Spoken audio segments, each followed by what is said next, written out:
Bom,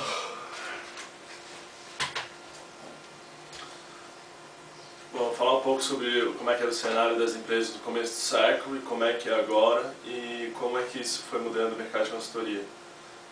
As empresas no começo do século elas estavam na mão de proprietários privados, ou seja, era uma pessoa ou uma família que tomava conta da empresa.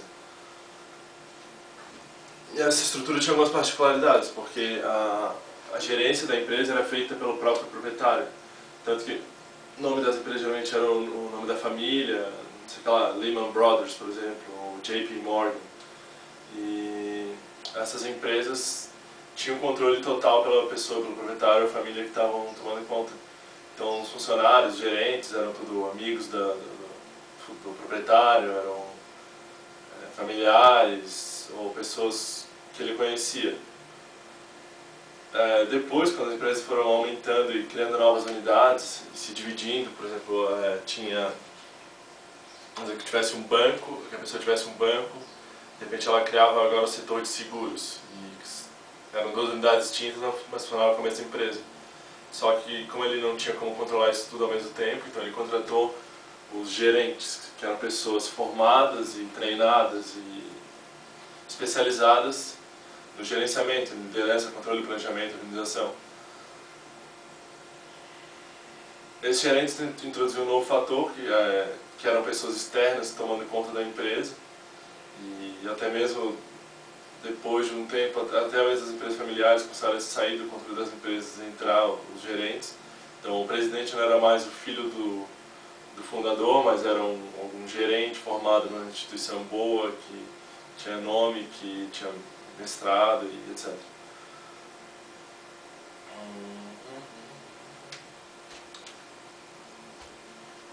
Esses gerentes, como eles tinham outros valores, por exemplo, o gerente que ele queria um bom emprego, ele queria estabilidade no emprego dele, ele queria contratar os outros amigos de faculdade dele para vir junto para a empresa, e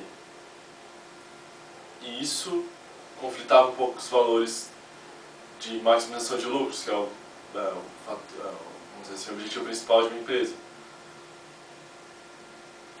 Quando era questão de funcionários ainda, como os proprietários, quando era questão de proprietários únicos, isso não tinha problema, porque o proprietário único eram os valores dele? Ele queria ter bons dividendos, claro. Ele queria ter um nome, queria ter um status na sociedade por ser o dono daquela empresa, ter o nome da empresa. Ele queria ter um estilo de vida proporcionado pelaquela empresa, de viagens, etc. E isso estava sendo, os dois estavam conseguindo suprir as necessidades, os valores de cada um, sem maiores conflitos. Até que entra um outro fator, que são os investidores institucionais. Os investidores institucionais são instituições, são fundos de pensão, fundos de previdência, bancos, que compram ações de empresas, tomam controle das empresas, e com isso elas passam a ser donas dessas novas empresas, ao invés dos proprietários individuais. E essa introdução de um novo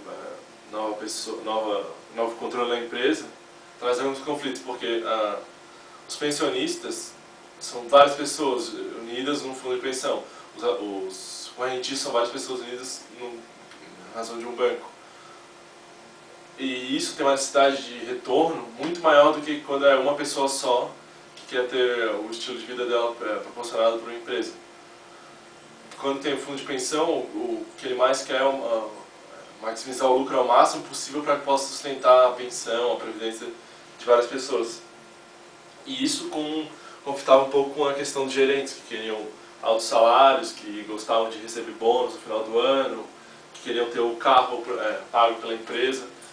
E isso acabava gerando custos que não eram compatíveis com a maximização dos lucros requerida pelos investidores, pelos acionistas institucionais. Então eles introduzem a prática do downsizing. O que é o downsizing? Achatamento da hierarquia corporativa para ter menos níveis. Então, ao invés de ter 6 níveis, o gerente, o subgerente, o presidente, o diretor, teria só poucos níveis para diminuir a questão de custos, de salário, etc.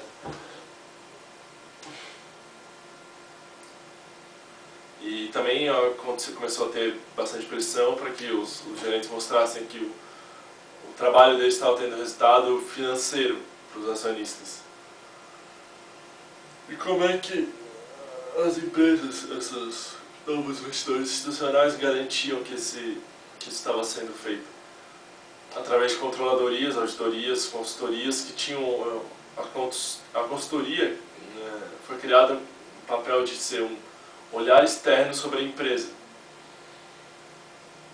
Então, como o acionista nem sempre é alguém especializado em gerenciamento, não pode ir lá na empresa e visitar e ver se está tudo sendo feito da maneira certa, ele contrata um consultor para garantir que as práticas que estão sendo usadas nas empresas são as melhores possíveis. Entregar um relatório para os acionistas dizendo, ó, isso aqui, essa parte que tem falha, essa unidade aqui de fabricação de pneu tem que vender porque não está dando lucro suficiente. E foi aí que cresceu o papel das consultorias e foi aí que ela se desenvolveu até hoje.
Let's say a word about dreams.